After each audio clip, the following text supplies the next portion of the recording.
guys, it's Vaughn Johseph here. Time for Honest Lies on Facebook Live. So it's been a minute since we've done the show. As you can see, I'm not in the normal studio because I am in V3 TV Spain. Whenever you see this old sign, that's what's up. So I know I've been getting a lot of emails, and I got a couple emails. I'm not gonna say a lot, but people wanted us to bring the show back because for whatever reasons. And that's what I'm doing, and most importantly because this is a very, very important show today, and I wanted to get this story out to you ahead of others, but it kind of got delayed. Dominoes are already starting to fall. Things are already starting to happen back in the US with regards to this story. So anyway, let's just crack on. You younger people watching the show, please, please, please do not turn this off. You need to know what's going on outside of your microcosm, which you exist on a day-to-day basis. This is very, very important, and you need to know what's happening right now in your world. So here we go. So anyway, I know we're all guilty of being distracted. Practically every second we are awake. It makes it extremely difficult for us to focus on things because there's just so much coming at us all the time. And these important issues, they get swept under the rug a lot of times. I'm guilty, I do the same thing. But something so small has just happened over the past few weeks that I know a lot of people probably just ignored it and haven't even paid any attention to. And I've been getting message after message after message with regards to this issue. And I actually just got another message 15 minutes ago that Rex Tillerman has been fired. So this is going to play into this. This is part of why I wanted to get this out to you guys late last night versus waiting until today, and now more stuff has developed. So anyway, here we go. So I know this is going to have major geopolitical implications, you guys. You really need to follow this. So anyway, so Russia's been in the news more than usual the past week or two. Big deal, right? Russia, China, North Korea, they're always in the news. This is the problem. So we have them in our face so often that we tend to just say, oh, it's them again.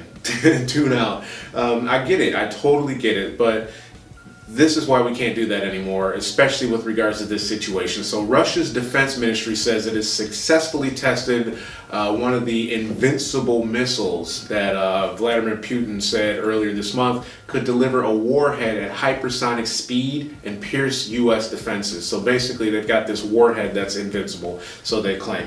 And of course the American military response is, so what? We don't want to change the way we do business. It's not a big deal. Next question, right?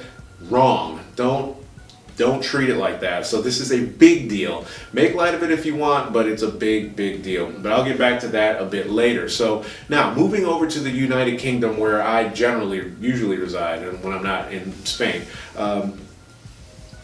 Those in the know probably already know where I'm going with this. They already have an idea what's happened, what's happening, and so on. So there's a former double agent named Sergei Skripal. He's 66 years old. He and his daughter Yulia, who's 33, were found slumped over a bench in Salisbury's town center about just over a week ago.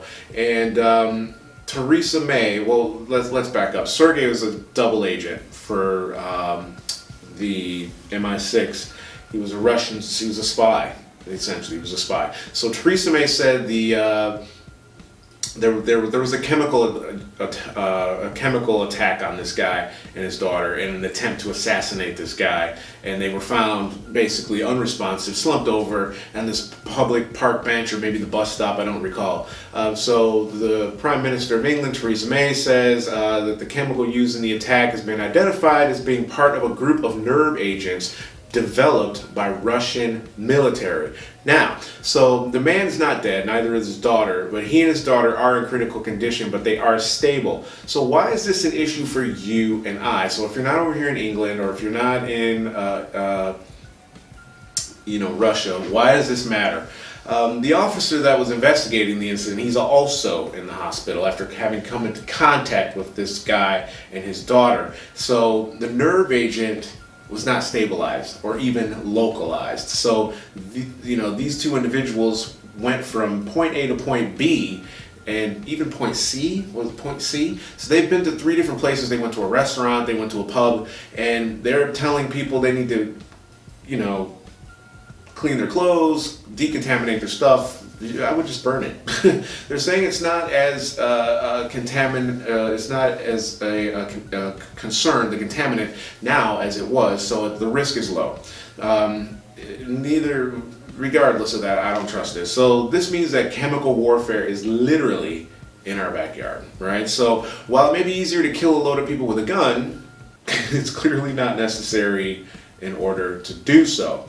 So, America has been told, we can blow you up with a quickness and you can't stop us. The UK has been shown that we can potentially kill loads of people without firing a single bullet, right? So now comes my important question. The very reason I started giving this a bit more thought, just the last 2 nights. So why all of a sudden is this spy, Sergei Skripal, so important? So important that they need to take him out now. Russia already had this guy in prison for 13 years as a result of his acts. They knew what he did. They had him. Why didn't they take him out then, right? So they had him. If they wanted him gone, they had ample opportunity to do so.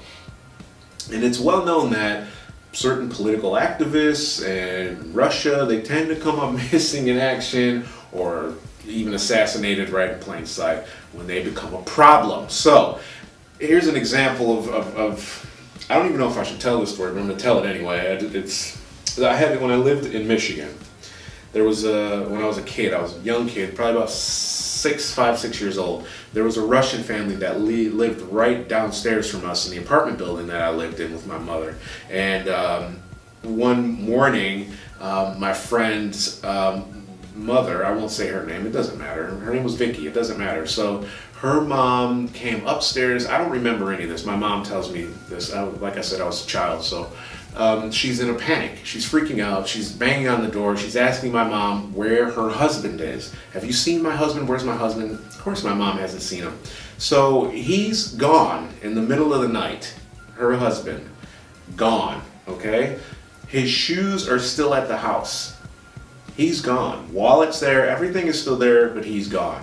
Now, come to find out that he used to have some workings with the KGB at that time. So I think it's rather obvious that they came and got him.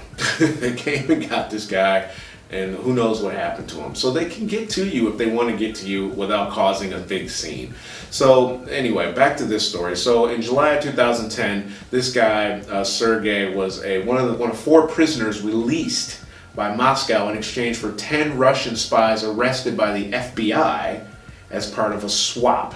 He was later flown over to the UK. So let's play a little chess here. Let's think a few moves ahead and not think like we're playing checkers.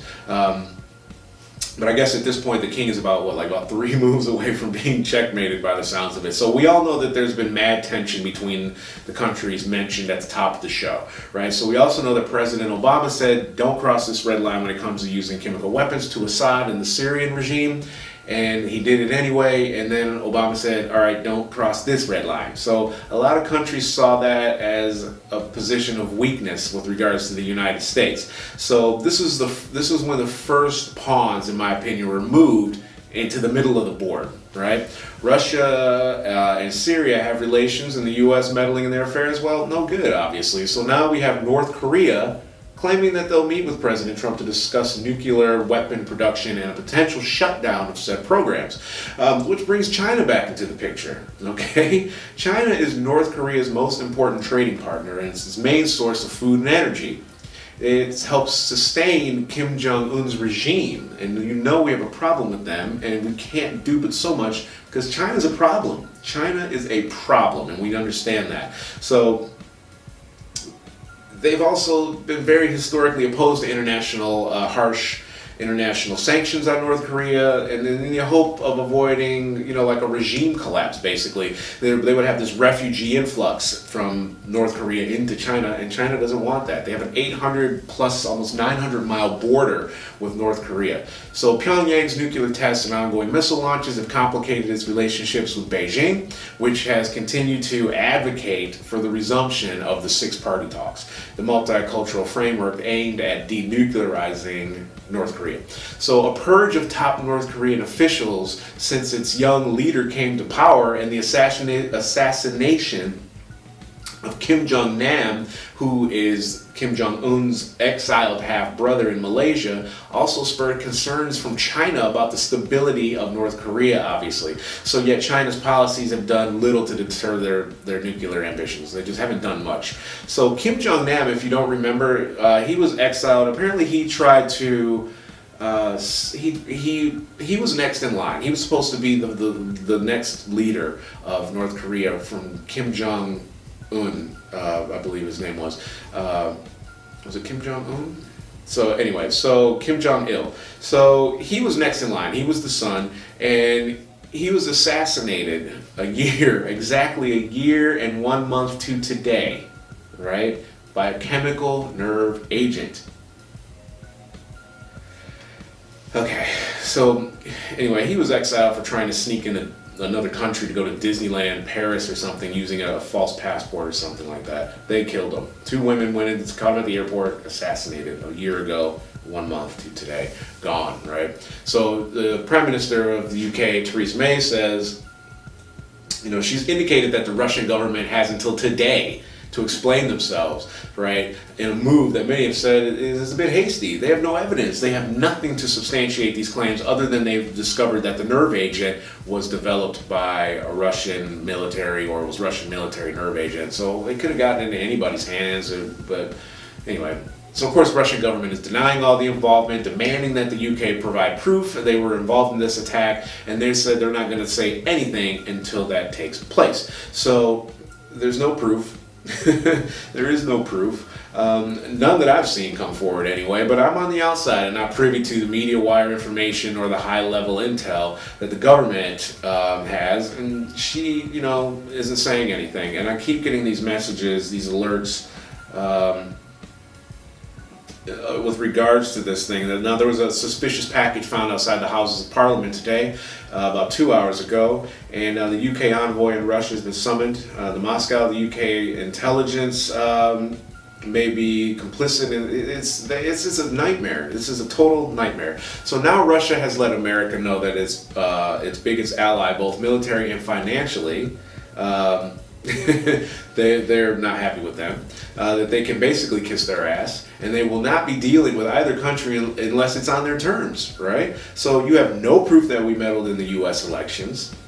They have now said it was the Jews, I think it was, that I read yesterday that did it. And now we have a missile that you can't stop and will cripple you.